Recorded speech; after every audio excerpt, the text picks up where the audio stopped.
Bonjour chers followers, bonjour chers abonnés, bonjour chers warriors.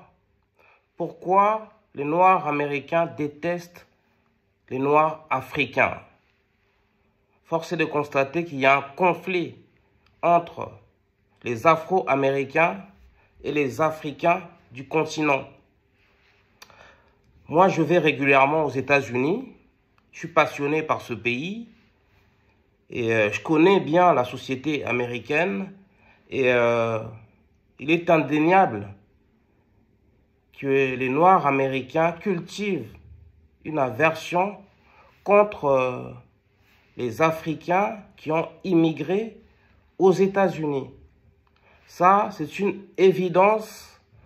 En plus, j'ai eu l'occasion d'interroger mes proches vivant aux États-Unis et ma famille est unanime pour affirmer que les Noirs américains ont un comportement bizarre envers les Noirs africains vivant aux États-Unis. Et en fait, si on analyse bien les choses, on arrive à comprendre que les Noirs américains ont un rapport avec des Africains qui ressemble au rapport que les Antillais ont avec les Africains vivant en France, en fait. Il y a un conflit entre ces deux communautés. Et aux États-Unis, force est de constater que les Américains ont des reproches à faire à leurs homologues africains. Pourquoi ce conflit? Quelles sont les raisons de ce problème entre les Noirs américains et les Noirs africains? La première raison est une raison historique. C'est bien évidemment l'esclavage. Les Noirs américains reprochent aux Africains de les avoir vendus, d'avoir vendu leurs ancêtres, d'avoir vendu leurs ascendants, donc leurs ancêtres, aux Américains. En fait, en gros, pour les Noirs américains, si ils ont été réduits en esclavage, c'est à cause des Africains qui les ont vendus, qui sont assimilés à des traîtres. C'est vraiment le reproche qui revient le plus souvent lorsqu'on parle à des Noirs américains. On leur demande, mais pourquoi cette aversion envers vos frères noirs d'Afrique? Méconnaissant l'histoire de l'esclavage. Et les Noirs américains reprochent aux Africains de les avoir vendus, d'avoir vendu leurs parents, leurs grands-parents. Et ils pensent que c'est à cause des Africains qu'ils ont été réduits en esclavage.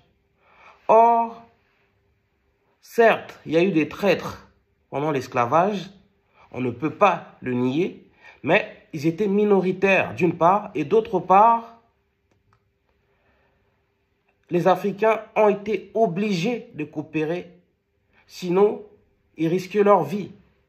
Ils ont été contraints, les Africains, de participer, de contribuer à ces razzias négrières. Lorsqu'on connaît bien l'histoire de l'esclavage, on se rend compte que c'est cette minorité d'Africains qui ont coopéré, qui ont collaboré avec les pays esclavagistes. Ils le faisaient par contrainte. Ils risquaient leur vie. Ceux qui n'acceptaient pas de, entre guillemets, vendre leurs frères, ils étaient abattus. Sachez qu'il y a des rois africains qui sont convertis au christianisme parce qu'ils avaient peur d'être tués et ils ont été contraints de collaborer avec l'ennemi. Donc les Africains ne sont pas responsables de l'esclavage des Noirs américains. Mais dans la tête des Afro-Américains, les Africains sont responsables de l'esclavage de leurs ancêtres. C'est un peu la même chose aux Antilles. Beaucoup d'Antillais croient que nous autres Africains, nous les avons vendus. Nous les avons, pardon, vendus. Or, c'est faux. Certes, il y a eu des traîtres, il y a eu des gens qui ont collaboré, mais c'était par la force. Ces gens qui ont collaboré sont aussi des victimes. Donc, c'est pour ça que beaucoup d'Américains, de Noirs américains, reprochent aux Africains d'avoir joué un rôle central durant l'esclavage. D'où cette aversion d'Afro-Américains contre les Africains. Deuxième raison qui explique ce conflit entre les Afro-Américains et les Africains, c'est oui, il y a aussi ça. Donc, d'abord, la raison historique que je viens d'expliquer. Et l'autre raison, c'est que les Noirs américains ne veulent pas être assimilés à des Africains parce que ils pensent que l'Afrique est un continent pauvre. Ils ont des stéréotypes et des clichés sur l'Afrique. Il n'y a pas qu'une Afrique, il y a des Afriques. Il y a de l'Afrique qui réussit, qui se développe, comme le Maroc, l'Afrique du Sud, le Ghana, le Nigeria ou le Botswana, et à l'Afrique pauvre, qui a du mal à s'en sortir, qui lutte contre la pauvreté, qui lutte contre la famine, comme les pays d'Afrique centrale, le Cameroun, les deux Congos, ou encore la République centrafricaine. Mais pour la plupart des Américains, l'Afrique est égale à la famine, l'Afrique est égale à la pauvreté. Ils ne veulent pas être assimilés au tiers-monde. D'où leur distance envers les Africains. Ils pensent que les Africains sont des villageois. Ils ne connaissent pas bien l'Afrique et ils pensent qu'on vit toujours, il faut le dire, qu'on vit toujours au village, on vit toujours dans la savane. Pas mal d'Américains ont encore cette image-là de nous autres Africains. Ça, c'est la deuxième raison qui explique le conflit qui existe entre les Afro-Américains et les Africains immigrés aux États-Unis. La troisième raison qui explique en fait ce brombat de combat entre les Noirs américains et les Noirs africains, c'est aussi une histoire de jalousie en fait. Parce que beaucoup de Noirs américains vivent dans la pauvreté aux États-Unis. Détrompez-vous. Tous les Américains n'ont pas réussi aux États-Unis. Certes, aux États-Unis, il y a une bourgeoisie black. Il y a des Noirs américains stars ou de la classe moyenne supérieure. Mais la majorité d'Américains vivent dans la pauvreté, vivent dans des ghettos. Et ils ne peuvent pas tolérer que les gens qui ne sont pas nés là, qui sont nés en Afrique, qui sont venus dans leur pays, les voir s'intégrer, les voir grimper socialement, ça les met en rogne. Une étude a démontré que les Africains aux États-Unis faisaient partie des communautés qui font le plus d'études supérieures, les plus diplômés du supérieur. Et pour le Noir américain moyen, voir ça, mais il se dit, mais celui-là est venu voler mon pain. Et les Afro-Américains, ils ont du mal à accepter que les Africains viennent aux États-Unis, s'intègrent socialement, s'intègrent professionnellement, vivent bien, alors que eux, ils vivent dans la galère, ils vivent des aides sociales. Il y a vraiment une vraie jalousie de la part des Afro-Américains envers les Africains. Au départ, sans connaître les Africains, ils ont un complexe de supériorité. Ils se disent que non, nous on est Américains, on vit dans le pays le plus développé au monde, l'un des pays les plus riches au monde. On n'a rien à envier aux Africains. Mais lorsqu'ils voient des Africains venir dans leur pays, devenir Américains, travailler, s'en sortir socialement, vivre dans la richesse, et ils n'acceptent pas cela. Et pas mal de mes proches m'ont dit, mais ces Américains-là, moyens, ces Afro-Américains qui vivent dans des quartiers, qui vivent dans les cités ou qui vivent dans la précarité nous regardent d'un mauvais œil. Ils croient qu'on est venu ici pour voler leur pain. Donc il y a une vraie jalousie des Afro-Américains envers les Africains. Donc ça, c'est la troisième raison.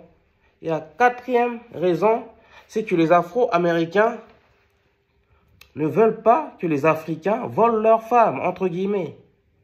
Parce que lorsqu'on regarde les statistiques des études, il y a beaucoup de divorces dans la communauté noire aux États-Unis. Et pas mal de pères afro-américains sont démissionnaires, abandonnent leurs enfants.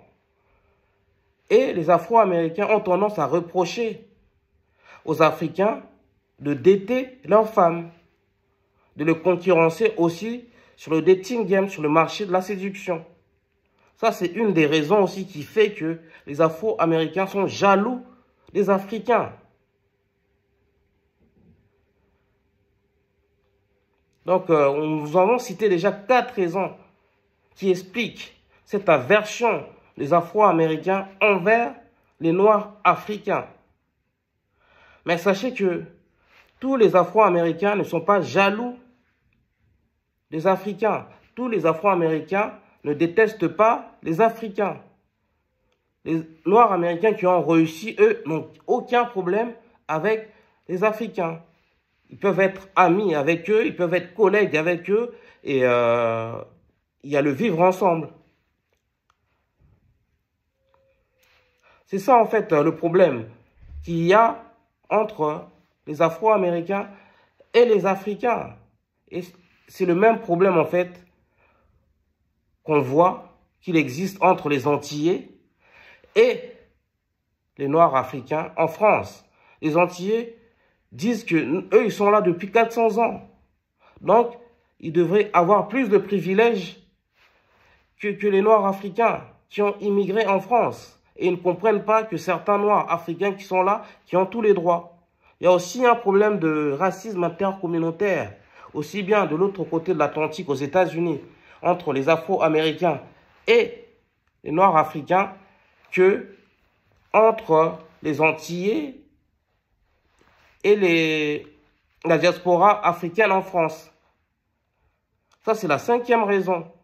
Donc, c'est pour toutes ces raisons que les Afro-Américains et les Africains ont du mal à cohabiter, ont du mal à s'entendre.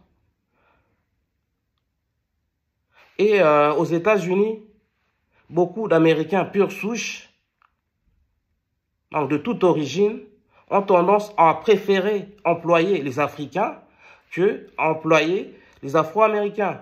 Parce qu'ils trouvent que les Africains noirs venus aux États-Unis, immigrés, travailler, sont plus bosseurs, sont plus sérieux que les Afro-Américains. Ça, c'est une autre raison, 6e raison, qui explique en fait cette aversion-là des Afro-Américains envers les Africains.